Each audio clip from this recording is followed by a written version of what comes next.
Hello, I'm State Representative Lonnie Reed, your state representative, and I have a very important job tonight. I'm talking to some of our candidates who are running for municipal offices this election day, which is November 5th. Very, very important. And I think a lot of us are listening to the news and seeing that perhaps the federal government isn't working as well as it should, which makes it even more important that we put the right people in municipal offices and hopefully state offices as well, because we are working really closely together to deal with the issues that impact all of us. My first guest tonight is somebody that I think most people know quite well and whom I've known for quite a while, Andy Campbell, who is the second selectman in Branford and who is running for first selectman. And Andy, hello, good to see you. Thank you for having me, Lonnie. Absolutely. So we've known each other for quite a while, and I know that you've been involved in a lot of things that and people don't really necessarily see all that you do.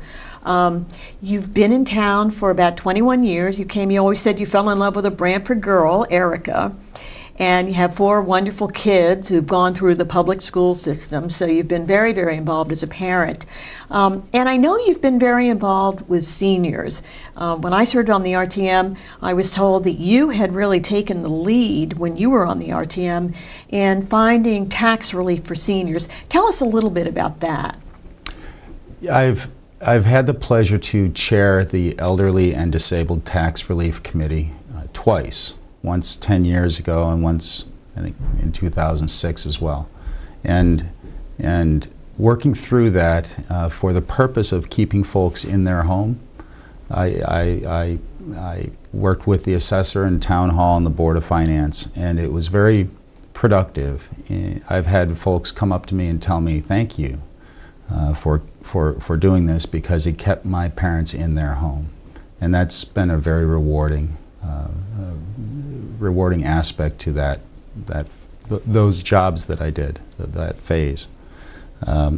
As well, I have represented seniors as a conservator and as an attorney, and I do recognize the constraints of a fixed budget, a fixed income budget.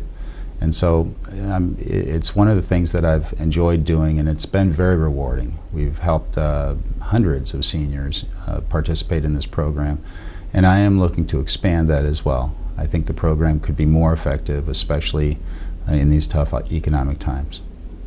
I know another thing that you talk about and that we've all noticed as well is that we have a demographic that's getting a bit older, but seniors aren't the way they used to be. They're not aging the way they used to be. They're very active, they're very vibrant. This town could not function without all the volunteers that we have, many of whom are people who've retired from other jobs and are now giving up their time full time. I know you talk about a senior center and getting one that really is relevant and resonates with our community. Tell us a little bit more about that. The senior citizens in town right now, many of them are engaged in figuring out, in proclaiming that they want a new facility that works for them. And it's my firm belief that the current facility does not and has not for a while. And I say that based on my experience, both as an attorney and as a representative in town.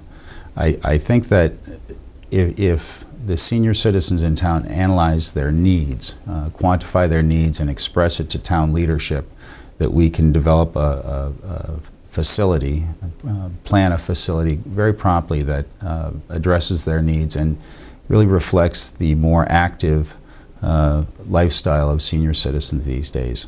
And I'm looking forward to doing that as soon as the election's over.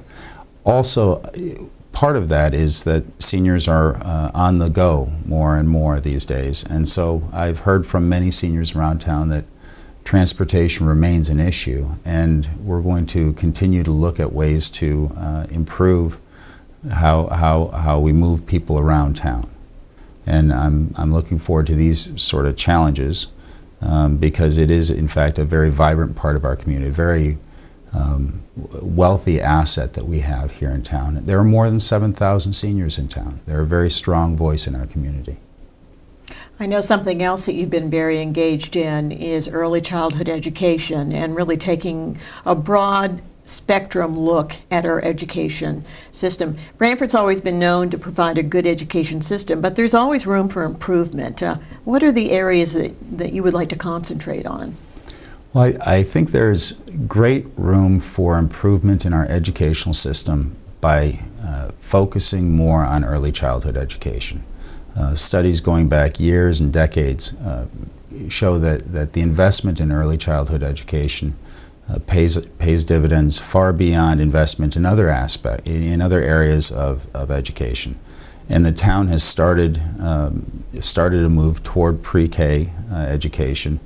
I think that the proper balance will be a public and private partnership to make sure that all of our pre-K students get an educational experience that gets them ready for school. And I think that in the long term will benefit our kids, and the school system will show significant improvement because of that. And so it's an exciting field. It's a new venture for the town of Branford. But again, studies have shown that this is an investment that pays for itself many times over. I know another thing as well, and it's certainly something that we share, is the amount of constituent work that we do that we don't really tell people about.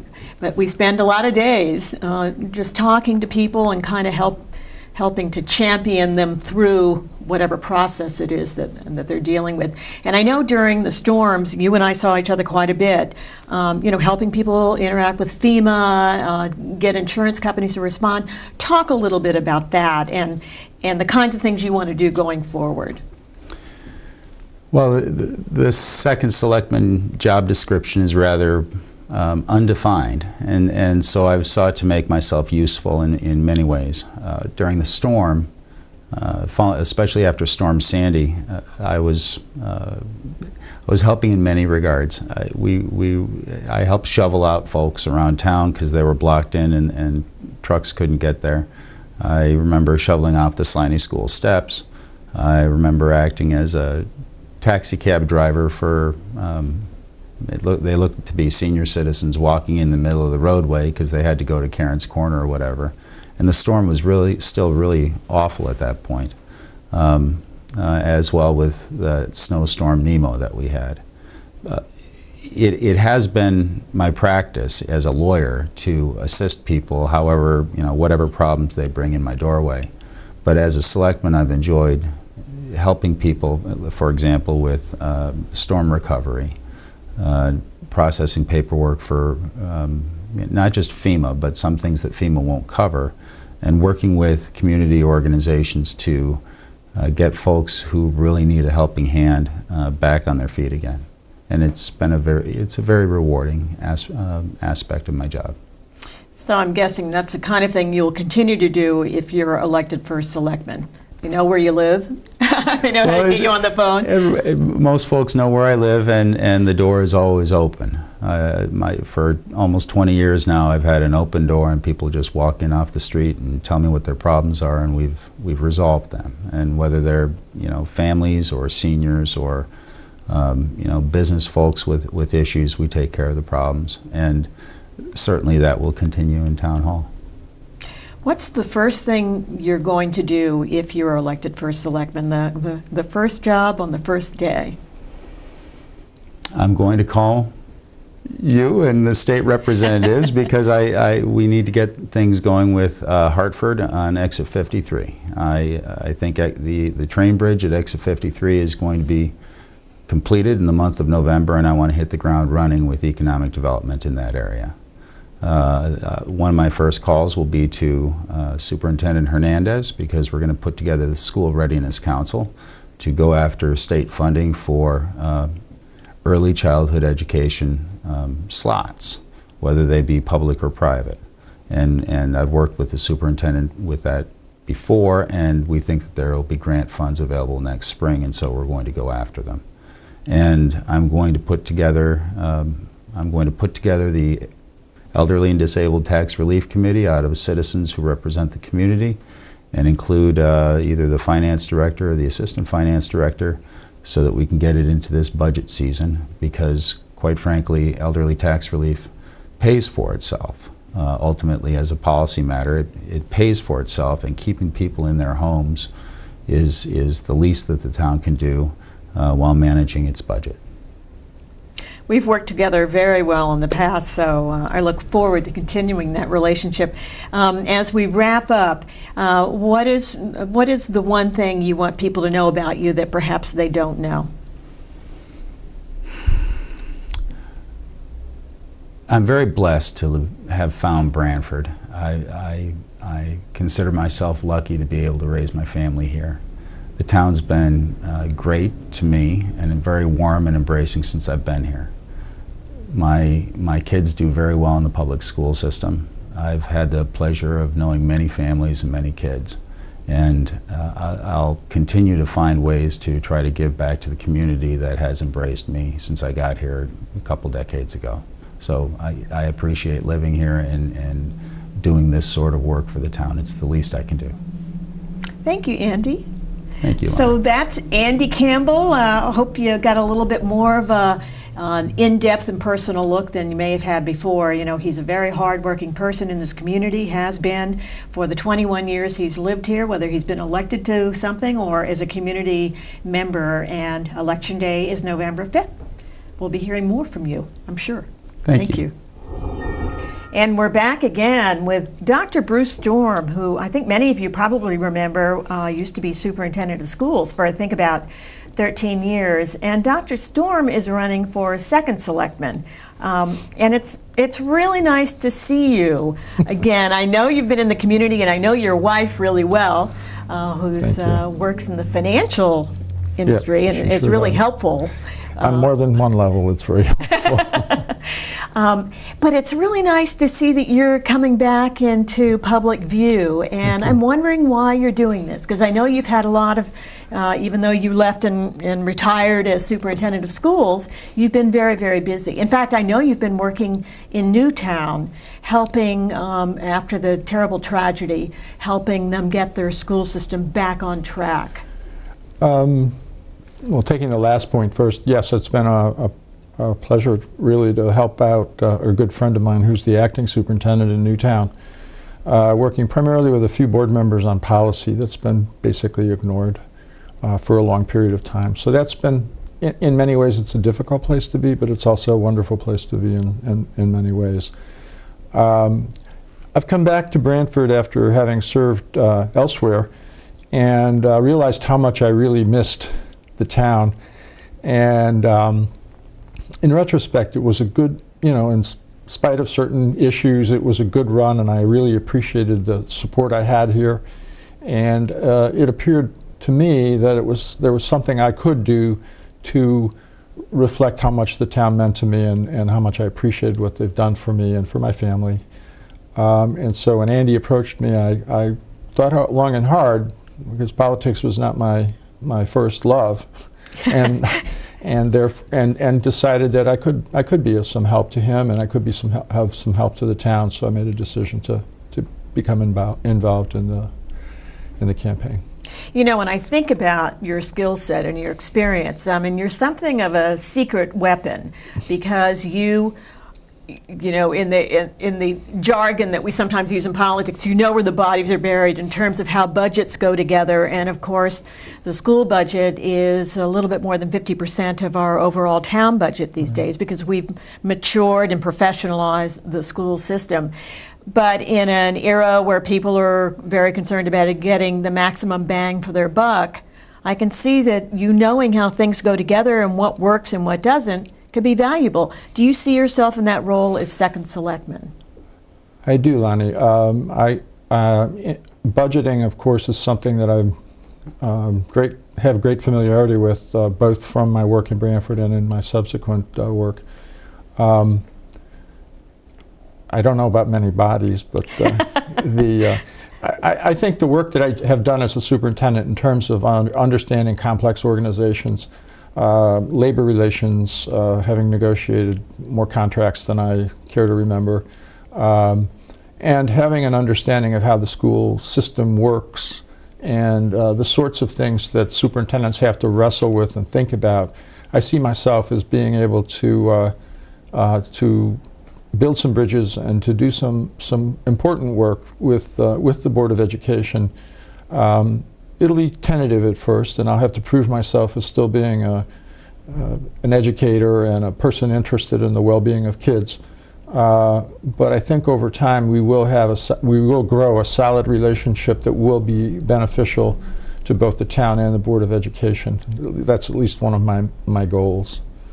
I know in dealing with these issues on a state level that I hear a lot from parents who are concerned about what's next. I mean, there always seems to be a new education flavor that's happening, and so it was the 21st century schools to get the technology operative, and now we're talking about really developing more of a core curriculum, and also about improving the science, engineering, technology, and math, the STEM areas. Do you see yourself as somebody who can kind of help bridge that gap and help people understand both sides of that equation? I think it's possible for me to do that. I also want to be very respectful of how the schools run and not become some sort of second guesser or micromanager. But I do see the Common Core standards as an important move. I think 46 states have adopted them. It's not clear how Connecticut's going to be assessing those as they manifest themselves in a changed curriculum. There's also a thrust on new evaluation of teachers, which happens to be an area of interest of mine. So it seems that if there's a way in which I can articulate a message that's consistent with what they're trying to do, and I think it would be, because I fully understand what they're up against in terms of both of those issues, the Common Core curriculum and the new evaluation system. I think I can be of some help in that regard. In a non-intrusive, I want to be a helpful person and not micromanage what's going on, more of an information source and facilitator as well. That might be another role I could play. Beyond education, Second Selectman has the full spectrum of issues. What are the other issues that you really find to be number one in this town? I see some of the key issues that have raised themselves up recently is the facilities issues. I know that my running mate, Andy Campbell, is very interested in making sure the senior center is something that's taken to a new level and redesigned and rebuilt as necessary. So one of the things I want to work with is this, I don't know if I'd be on it, I don't know the way in which it would fall together, but I'm very interested in the standing Capital Facilities Committee and the work that I could work with that. I'm also interested in the need to look outward beyond just the next 2 years or the next 5 years. I see a critical need to look out to the next 10 years and see how we're going to invest not only in facilities but infrastructure that will be critical with the rising tides and some of the battering that some of our citizens have taken through Storm Sandy and Nemo. So the visioning piece for the future is another place I think I can be of some assistance, and I can provide some of my mediation skills and facilitation skills to make that happen. So those are a few of the things that I think are really critical that I can work effectively in. So we're coming to the end of our conversation, and I'm just wondering if there's anything that you want the voters to know about you that they may not know already that you think would really, some talents that you could bring to doing this job. Well, I would like folks to know that going door to door, I've appreciated seeing so many of you who remember me and think positively about the work that I did when I was here as superintendent. I really feel there's an opportunity to do more, and I look forward to doing more and being a bridge between different populations, including the Board of Education. So I look forward to that chance to do that and hope that we have that opportunity after November 5th. Thank you, Dr. Storm. May I call you Bruce? You may. The voters can call you Bruce? They certainly should. That's great. Thank you so much. Again, November 5th, and Dr. Storm Bruce is running for Second Selectman. We have the pleasure of meeting more closely, because I know many of you have met her already, Catherine Marsland, who's been the head of the Branford Early Childhood Collaborative and has done amazing work for the community in that area. And she has agreed, and those of us in politics know it can be a little rough and tumble, she's agreed to run for the Board of Ed, and we're really thrilled to have somebody with her talent and skill set and experience running for such an important position. So welcome, Kate. Thank you, Lonnie. Kate. And so tell me, what got you to decide to enter the sort of rough and tumble world of politics? Well, I don't see this as a political thing, because we don't want to politicize kids. But I do think that it's important that we have a voice for both early childhood education and higher education, because I do teach at in the state's university system on the Board of Education. And given the work that I've done in the Branford Early Childhood Collaborative, I felt that I could bring that voice to the board. So I'm very privileged, honored to run for the Board of Education on the Democratic ticket. And you have done amazing work with the collaborative, because I remember, I've known you over the last few years. You have really grown that organization with your leadership. What were you able to accomplish? Well, I will say that I was part of a leadership team that accomplished this. The Branford Early Childhood Collaborative has actually been around for quite a long time. We received our first partnership grant from the Grasstein Memorial Fund, the State Department of Education, and the Children's Fund of Connecticut in 2001. And from 2001 until 2009, the focus was primarily on aligning early childhood providers around smoothing the transition into kindergarten. But we weren't really taking a whole look at the community and at the whole child. In 2010, we applied for a community planning grant that charged us with bringing the entire community together to really inventory what was necessary to make sure that all of our children were happy, healthy, safe, and successful learners, so that they were ready to enter school at 5, succeeding, and thriving by 9. And what we did to make that a reality was to survey the community. We did focus groups with parents, with teachers, with PTAs, with key community leaders. We did key informant interviews with some of our town leaders.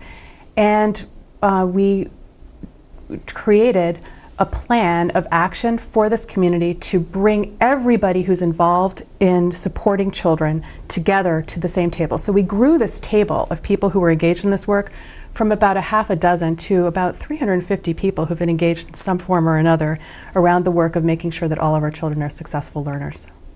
I know something that you've talked about a lot is expanding the public sector involvement in early childhood education, and amplify that a little bit. What is that really about? Well, right now we have public sector preschool at 3 of our elementary schools.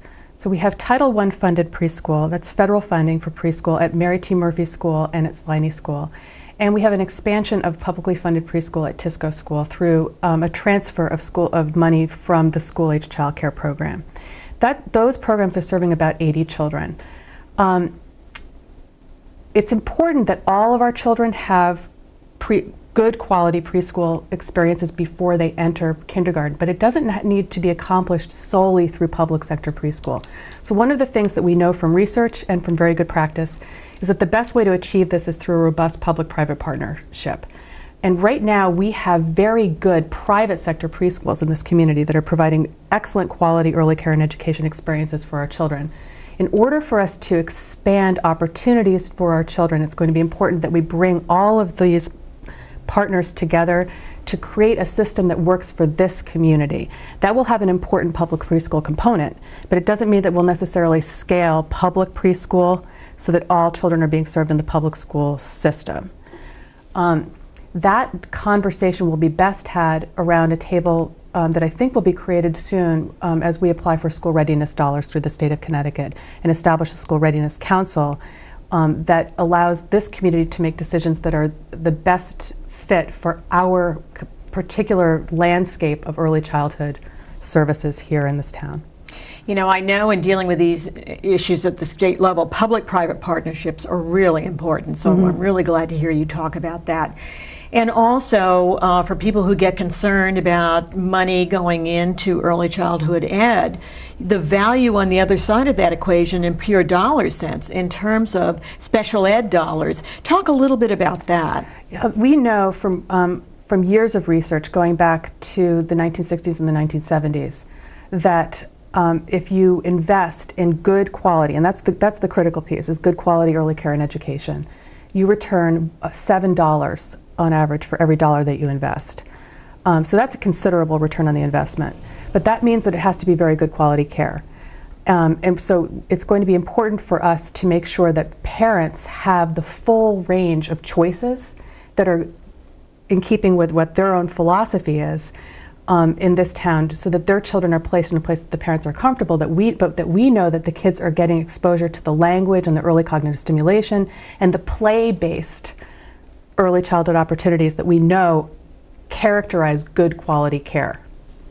So we're coming to the end of our time together, and I think it's really wonderful to know that you're stepping into this arena. It's a tough arena, and the Board of Ed, boy, very important job and very sensitive job. Lots at stake. I'm wondering if there's something, Kate, that you want the voters to know about you when they go to the polls on November 5th that perhaps they don't. Okay, well, I'll tell you, I've lived here for 21 years, and I know that Branford is a great community. It's a great place to live, and as I'm walking around town and listening to people, I hear that from everybody that I'm talking with. I also know that the community is as strong as our schools are. People choose to move to communities largely based on how good the schools are, and it's important that we are investing in excellent education for all of our children, but that we're doing that in a responsible way that's minimizing the draw on the tax dollar. I believe that we can improve education in this town. I believe that we have several important challenges over the coming years that we're going to have to really wrestle with. For example, the rollout of the Common Core is going to be difficult. It's something that we're going to really have to do our homework about, and we're going to have to make sure that we do it in a responsible way so that every child in this community, we have about 3,400 kids in this community in our public schools, every one of those children deserves an excellent quality education.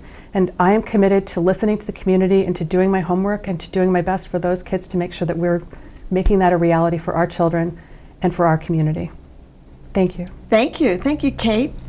And remember, Kate's running for the Board of Ed, brings a huge skill set to the job, and November 5th. We have another talented member of the Branford community who's stepping forward to run for elective office. John O'Connor, OC is your nickname. John O'Connor is well known as a beloved coach in this town, in the school system, and also a psychologist, school psychologist, and is stepping forward to run for the Board of Ed. Welcome, John. So good to see you. Thank you, Lonnie. I appreciate the fact that you're doing this. Thank you for having us here today. Oh, absolutely. It's my pleasure. So, you know, in an era where we're so worried about budgets, you're in a very interesting position to really understand the importance of keeping activities at the school in addition to academics, and how it impacts the kids' development, psychologists as well, and their ability to perform well in all arenas. Talk a little bit about that. Well, I think anyone that's been in education knows that it's important to be able to really reach the child. And I think anyone that has been coached or been involved in the performing arts or some of the other extracurricular activities at Branford High School knows how you can reach kids in those areas in ways that you can't do in the classroom. And often the turnaround point for many of our students is what they're doing in the outside activities that helps them become better students, and it's a very important part of our school system. And you must have had experiences over your career of really watching kids kind of blossom, you know, after having success in another, perhaps, you know, other activity other than academics. Yeah, it's a real joy when you're working, see the kids all day at school and then see them for another couple hours after school and the activities that they're involved in. In my case, it was swimming, and certainly it was a real pleasure to get to know those kids during the school day and then follow up with what activities you were involved with after school. And the growth from the freshman year to the senior year was unbelievable in so many of our students. We're blessed here in Branford to have great, great kids and some really outstanding teachers also. I know at the state level we've been grappling with improving the education system for everybody, not just the inner cities where there have been really measurable disparities, but also in all of our communities. What do you see as the real priorities that need to be addressed in education in Branford? Well, certainly the state has helped the inner cities a great deal, and we would love to see some more of that financing come to the town of Branford too. A very small percentage of our money comes from the state, and compared to what many other towns get, and a lot of it's based on the fact that Branford is considered to be a well-run community and has kept their mill rate low. So, you know, one thing that would be very important would be to try and take some of the burden off the local taxpayers and have the state assume an equal burden to what they assume in many of the surrounding communities. I know one of the cases we're always trying to make at the state level is how diverse Branford is in ways that most people don't realize, that we're really lucky to have so much diversity and so much texture in the town, as I like to call it. Talk a little bit about that. Well, that's one of the beautiful things about Branford and Branford High School and the middle school, where all the students are together from 5th through 12th grade in one building. And the diversity in Branford is just a wonderful thing to see, how everyone gets along. And we're not talking about just ethnic diversity or cultural diversity. We're talking about economic diversity too, because we have some areas of Branford that are very wealthy, and we have some areas of Branford that are not so wealthy and in need of some economic help. And yet they get together, whether it be in the classroom or on a team, and they are one when they're at Branford Intermediate School or Branford High School. I really, before I ask you to wrap up, I really wanted to hear a little bit about what you do on the first day on the Board of Ed if you're elected. Well, the very first thing is I would like to keep the meetings as positive as possible, because I think that so many good things happen in our schools every day between the over 3,000 students and over 300 teachers that I think we need to focus more on that and not on the one or two negative things that might occur each and every day. I think also we have to provide an education for each and every one of our kids. Too much of our focus has been on preparing every single kid for college, and not every kid is going to go on to college, and not every kid wants to go on to college. There are many careers that don't require college educations, and I think we have to remember that we have to work for every single kid in our school system, and not just those that are going on to college. What's one thing that you think voters ought to know about you as they're contemplating on whom to vote for on November 5th that perhaps they don't know? Well, I love the town of Branford. Okay, my wife and I have lived here for 47 years. My wife is a lifer here in Branford. She has always lived in Branford. And we raised our kids here. They went through the Branford schools. We both spent our careers working in the Branford school system, and we are totally tied to it. I spent many years on the other side of the Board of Education as president of the Teachers Association, and also as a negotiator for the Teachers Association for many, many years. And so now it's an opportunity for me to sit on the other side and give back to the town of Branford, because I've received nothing but tremendous support over the years from the citizens, the parents, the students, and the businesses of the town of Branford, and I hope to have the opportunity to give something back to the town. Thank you, John OC, if I may call you that. You certainly may. It's so wonderful that we have the level of talent that we have that are willing to step forward and serve. And so John O'Connor, OC, coach, school psychologist, is another one of the marvelous people we have running. And of course, Election Day is November 5th. Thank you, Lonnie. Thank you. And I have yet another one of our very talented town folk who are running for re-election, actually. Peter Banca, who is the town treasurer and has been for about, 8 years now? Yes, Lonnie. Peter? 8 years. And I think one thing that most people would really be interested in knowing is a little bit about your background and exactly what the town treasurer does, because it's a very layered job description. There's a lot that you're involved with that's very important to the town. It is kind of a quiet position that not too many people know about. My background is banking and finance. I've worked in banks as a commercial lender, and I worked for the Knights of Columbus as a securities analyst for some years.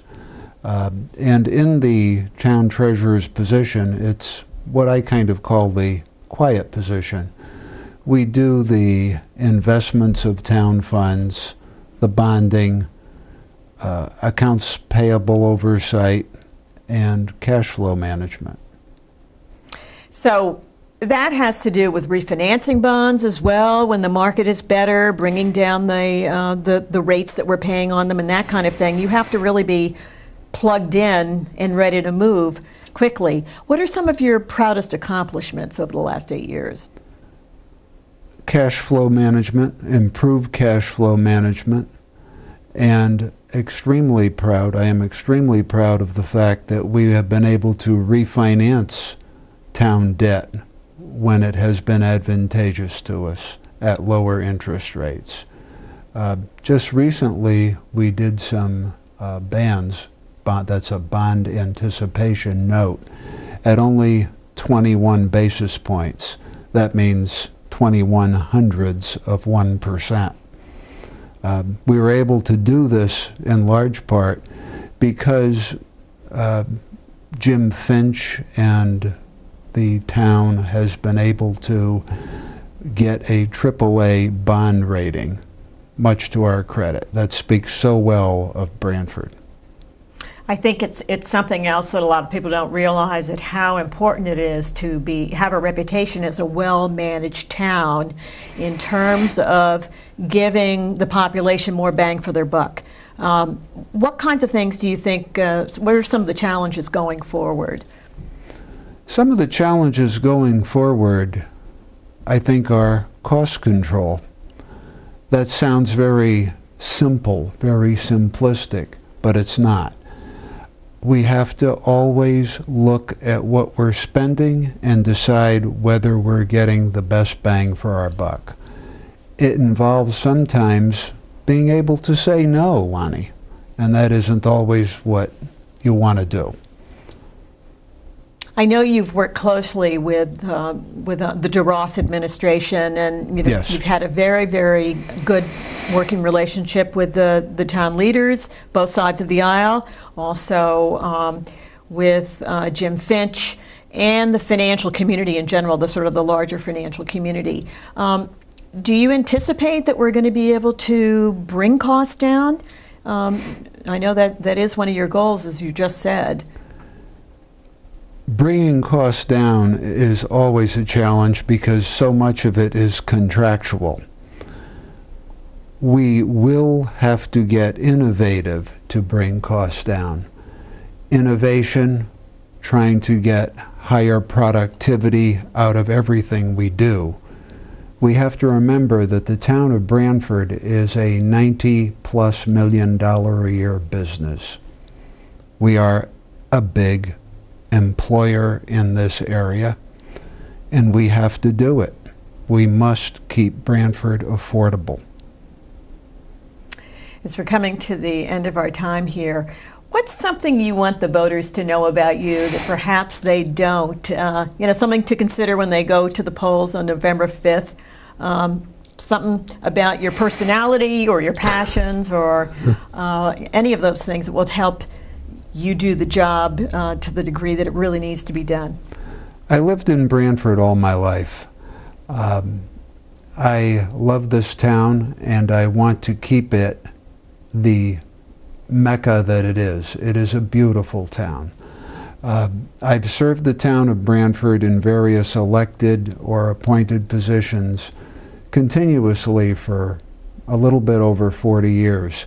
It started on the Conservation Commission, the RTM a couple of times, the Sewer Authority, Flood and Erosion Control Board Board of Assessment Appeals, and now Town Treasurer. I can be, or am, somewhat tenacious when it comes to protecting the citizens of Branford, and will continue to be. Thank you, Peter, so much. Peter Banca. Thank you, Lonnie. Peter Banca, who is our town treasurer and running again for re-election. We have a AAA rating. We're well managed, and as he said, you know, his goals are to bring costs down even more. So think about that when you go to the polls on November 5th. And thank you, Peter. Thank you, Lonnie. Hello, we're back again, and I have with me one of the most popular people in this town, Joanne Cleary, who is, as strange as it may sound, is our tax collector. A popular tax collector? Yes, indeed. And in fact, Joanne, I remember walking into town hall one day and seeing a taxpayer hugging you. I've had a few of those. I mean, very few people can boast that. The tax collector and that the taxpayers in town are so happy to interact with you that they actually hug you. And I think that comes from part of your philosophy is to work with people, to help them pay their taxes. Talk about that a little bit. Absolutely. I really feel that it's the job of the tax collector to be an aid to the taxpayers of the town and not to be their adversary. And when people are having difficulties, particularly in this difficult economic times, I feel we need to work with them to help create an arrangement that's suitable to them and to the town. I have to walk a fine line between doing what's right for the town and helping the taxpayer. And we've had great success working with people to get their taxes paid in a reasonable time in a manner that is not hurting them. And it's worked out very well. I have several success stories, I'm happy to say. That's great. And I know you still have a very high collection rate. I do. I've managed to meet or exceed my collection rate every year that I've been in office, and I've exceeded the delinquent collection rate without having to take anyone out of their home or anything like that. Boy, that's a caring tax collector. This is a good thing to know. You've also tried to automate as much as possible and to make really vital information as available to the taxpayer as possible. Talk us through a little bit of that.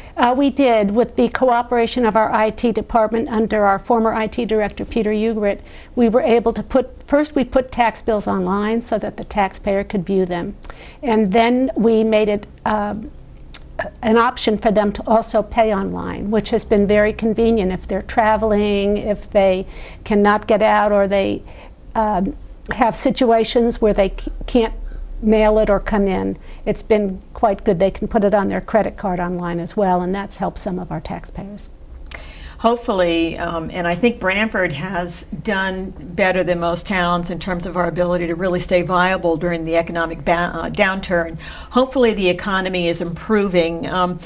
Do you see that, and what particular challenges do you see ahead? Well, I have seen some improvement. In fact, just last week I learned that my collection rate was, I believe it was 98.56. I was on vacation, so they called me on the phone, and I'm trying to remember. And the budget was 98.4, I think. So we did exceed the collection rate, which is a good sign that the economy is improving. And I have seen that people are paying earlier. So that's another good sign. I think it has improved. And I think there are still challenges for those people who are still unemployed or on limited incomes to meet their obligations. And that's always a challenge, but one that we think we can meet. So. And we're coming to the end of our time together. Is there something that you want the voters to know, particularly about yourself, they might not know, that kind of helps you do the best possible job? Well, I'd like the voter to know that I'm there to help them. I'm there to work with them. They should not be afraid to call me if they have a situation that's a little bit dire. Don't ignore us. Please call. We can work with you. We're there to help you. And we want you to be comfortable in the tax office and not feel that it's somewhere that is threatening to you. Thank you, Joanne. Thank you, Lonnie. So another one of the wonderful people who's serving us here in Branford, Joanne, is so popular that she's cross-endorsed, actually. So, but we want to see you vote for her on November 5th and to really, really applaud her for all the wonderful work she's done for the last 8 years. Thanks, Joanne. Thank you, Lonnie.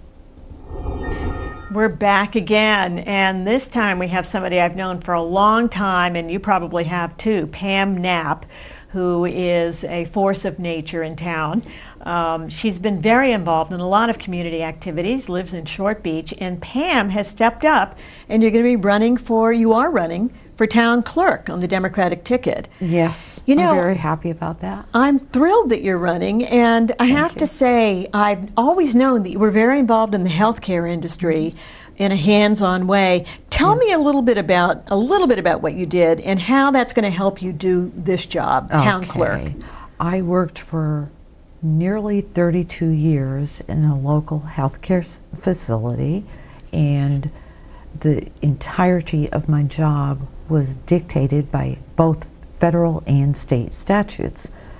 The town clerk position is dictated by state statutes, and therefore I feel it's good that I have the familiarity, I can implement them, and I can also adhere to them, which is most important. I've served in a management capacity. My title was actually 3-tier: Business Office Manager, Human Resources Director, and Safety Committee Coordinator. So I wore a lot of hats.